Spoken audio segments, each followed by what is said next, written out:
This is the Late Round Podcast with your host, JJ Zacharisa.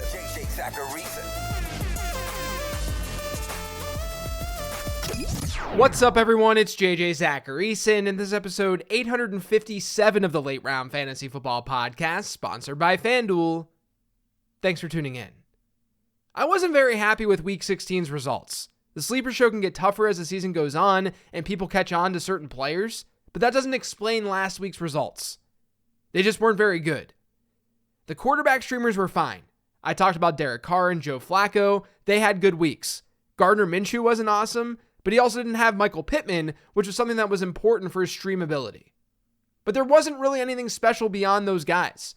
Dontavian Wicks found the end zone. Greg Dortch did too. Tyler Boyd was fine. But Josh Downs disappointed once again. Michael Wilson continued his streak of not catching his targets. Wan'Dale Robinson had a serious opportunity for a decent day, but he fell short. Parker Washington was terrible. It just wasn't that great of a week. This is the last Sleepers episode of the season. It's actually the last episode related to the 2023 fantasy season in general. Let's go out on a high note. So as you guys know, I split up this part of the show by looking at players rostered in 10 to 50% of Yahoo leagues, and then players rostered in fewer than 10% of leagues. But this week, there are only 4 players in that latter bucket. So instead of splitting things up, I'm just going to go through a bunch of players who are rostered in 0 to 50% of Yahoo leagues who you may consider starting this week, championship week. We'll kick things off with the quarterback streamers. The first one, Derek Carr. He's been a top 7 option at the position in back-to-back weeks, and he now gets a Tampa Bay secondary that's allowed the 9th most adjusted fantasy points to quarterbacks this season. New Orleans doesn't have an amazing implied team total, but there aren't many obvious streamers this week at quarterback. I have Carr at QB 15, so I think he's a solid enough QB 2. The other streamer is riskier. Kevin O'Connell came out this week. He said that he won't name a starting quarterback. Now, I'm assuming it's going to be Nick Mullins, but what this means is that number 1, it might not be Nick Mullins, but number 2, he could have a short leash if he does go. But Mullins and the Vikings, they're at home, and that game has a 46.5 point over-under. Minnesota actually has one of the better implied team totals of the week, despite the injuries offensively. Green Bay has not been great defensively. That's why. They gave up a QB9 performance to Bryce Young last week, and they allowed a QB2 performance to Baker Mayfield the week before that. They've been a bottom 6 defense this season in passing EPA per dropback allowed. I don't feel great about Mullins, but I do think he's a high-risk, high-ish reward type option. Now, you could look at Joe Flacco this week too. But like I said in the 15 transactions episode, I'm not nearly as bullish on Flacco as others are across the industry. Flacco gets the Jets. New York has allowed just 2 top 10 performances this season to quarterbacks. Those 2 quarterbacks were Jalen Hurts and Josh Allen. The Jets are the toughest opponent by adjusted fantasy points allowed. Now, Flacco's averaged an impressive 19.5 points per game since he became starter. But we should note that 3 of his 4 opponents this season rank as top 8 options for quarterbacks by adjusted points allowed. The only moderately tough opponent that Flacco's faced was Chicago, and they rank as the 14th best opponent. He hasn't been tested like he's going to be tested on Thursday night. In a normal week, I wouldn't be talking about Flacco, but there really aren't a lot of options this week. I think Flacco's a little bit safer than Mullins given all the additional stuff going on with the Vikings, but I feel like a lot of people are ignoring this tough matchup against the Jets. He's a QB2, but I don't think he has the same upside as Derek Carr. Now moving on to running back, let's go back to Justice Hill. He played 62% of Baltimore's offensive snaps on Monday night, and he saw 53% of the team's running back rushes and a 9% target share. Those aren't bad peripherals. Now the Ravens are in a potential high-scoring affair with the Dolphins this weekend. Miami hasn't been the easiest opponent for running backs this year. They actually rank dead last also in adjusted target share allowed to the position. That might limit Hill's receiving upside. But Hill is the back in that backfield who's not game script dependent. And it's a good scoring environment. Volume could make him a reasonable flex option. I talked about Clyde Edwards-Helaire on the 15 transaction show, so I won't go into a ton of detail here. Just know that if Isaiah Pacheco is out this week with his concussion, CEH to me is a fringe RB1 option. Because not only would Pacheco be out, but Jerick McKinnon's out too. He's on IR. Edwards-Helaire would be a legit bell cow for Kansas City against a beatable Cincinnati defense. I honestly think that you should feel pretty confident in CEH if Pacheco's out. Now, another injury to monitor is with Josh Jacobs. If he's out, Zamir White would be an RB2 type play. He scored 17.5 and 14.5 PPR points over his last two, and in week 16, he hit a 92% running back rush share for the Raiders. And they get the Colts this week. Indy's a top 5 opponent for running backs in adjusted fantasy points allowed. I think White would be a great play if Josh Jacobs sidelined once again. And then as sort of a deeper play here, Kenneth Gainwell didn't really work out last week for the reasons that I talked about on this show, but he didn't have a terrible outing. I thought maybe the Eagles would see a nice positive game script and they'd give DeAndre Swift a rest, but Gainwell scored 11 PPR points because the Eagles had some 2-minute offense situations. And according to Fantasy Life, Gainwell played 80% of the 2-minute snaps last week for Philadelphia. This week, though, Philly's a 10.5 point favorite against the Cardinals, and Arizona is the second best matchup for running backs. So I could see Gainwell with a decent outing. It wouldn't be something I want to bank on during the finals, but there are some deeper leagues out there. And speaking of deeper leagues, Jaleel McLaughlin, that's a deep play for you. He saw his highest route participation, snap share, and running back rush share since week 6 this past week, and the Broncos get the Chargers. Now, LA looked better this past week without Brandon Staley, but they've been one of the worst defenses in football this year across all positions. They've given up the 11th most adjusted points to running backs. I'd obviously rather play Javonte Williams from this backfield, but McLaughlin does make sense as a deep sleeper. Now, speaking of the Broncos, let's talk about these wide receivers. Even with Jarrett Stidham as quarterback, Cortland Sutton's dealing with a concussion. The Broncos could be down to Jerry Jeudy, Marvin Mims, and Brandon Johnson. And that's against one of the most advantageous matchups that you can find in the Chargers. Now, Jeudy would be my top choice, but obviously he's been pretty rough this season. If he's rostered, you could look to Mims and Johnson. Like I said in the 15 transactions episode, Johnson's the safer choice because he ran more routes than Mims last week and he saw an additional target. But I still think that Mims has more big play ability. He might have the upside. So if you need that in your lineup, you could go Mims' way. The thing is, though, I can't imagine trusting these guys in a normal 10 or 12 team league. But in a deeper one where you may have some injuries, the matchup is there for this to make some sense. Denver's sitting with a reasonable 22-point total this week, according to FanDuel Sportsbook. Noah Brown has had some goose eggs over the last month, and he wasn't fantastic against Cleveland this past week, but that was a tough matchup. He's also been playing with backup quarterbacks. That was the case when he faced the Titans a couple of weeks ago, but in that game, he saw a season-high 32% target share, and he scored 22 PPR points. He's been running as a starter since Tank Dell went down. Over his last 2 games in particular, he's seen route participation rates of 85%.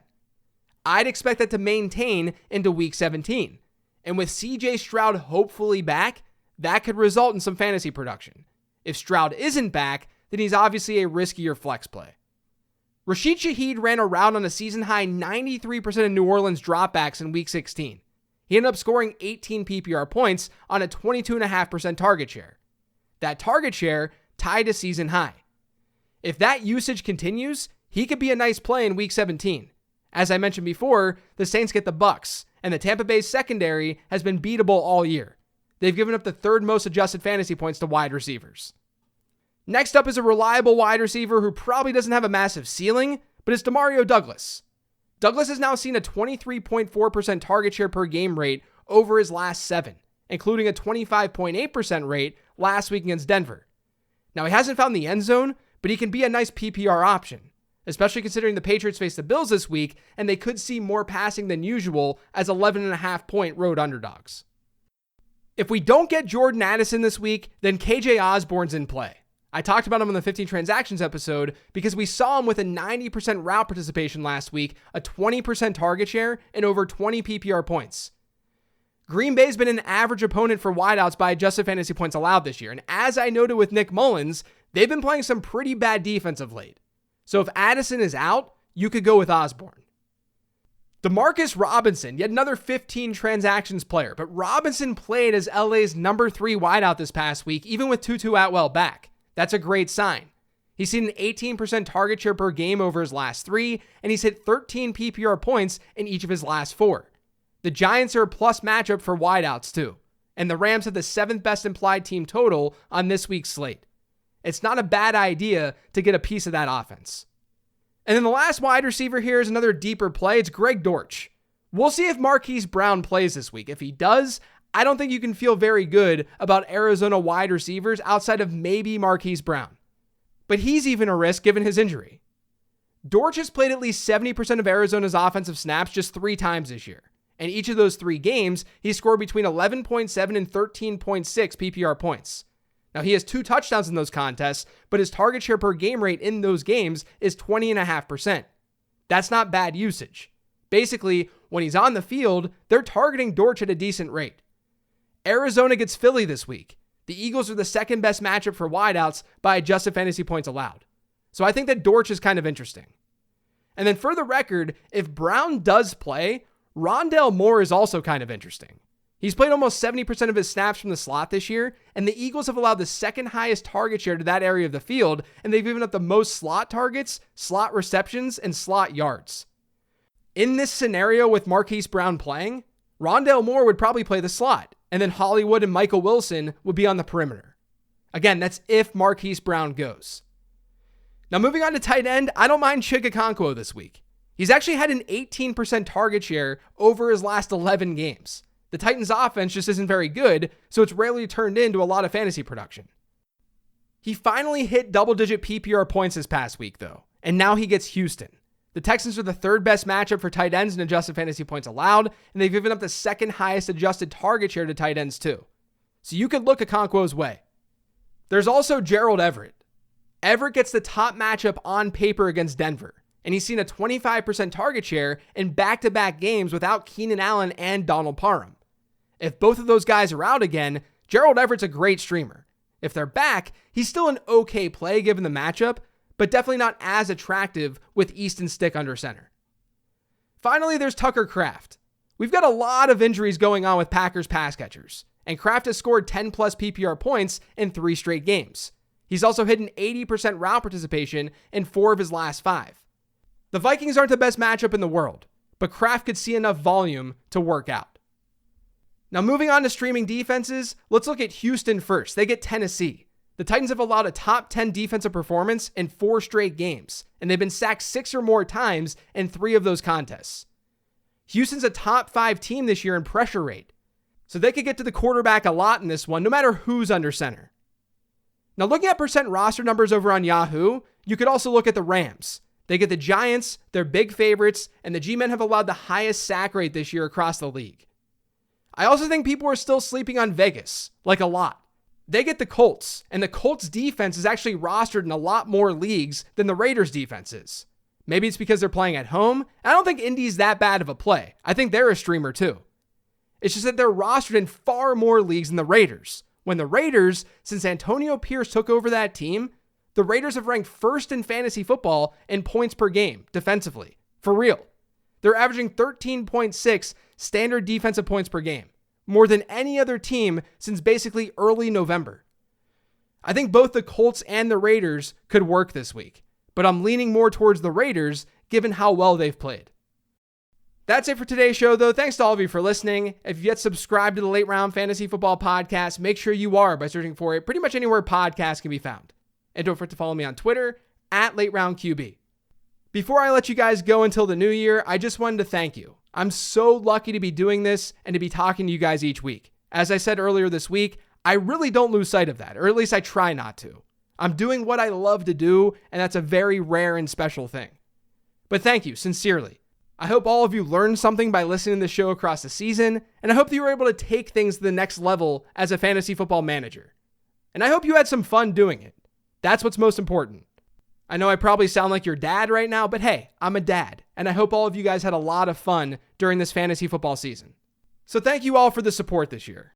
I'm really excited about all the new stuff that I'm going to be doing over the offseason, so I hope you stick around, but even if you don't, thank you. Your support means the world.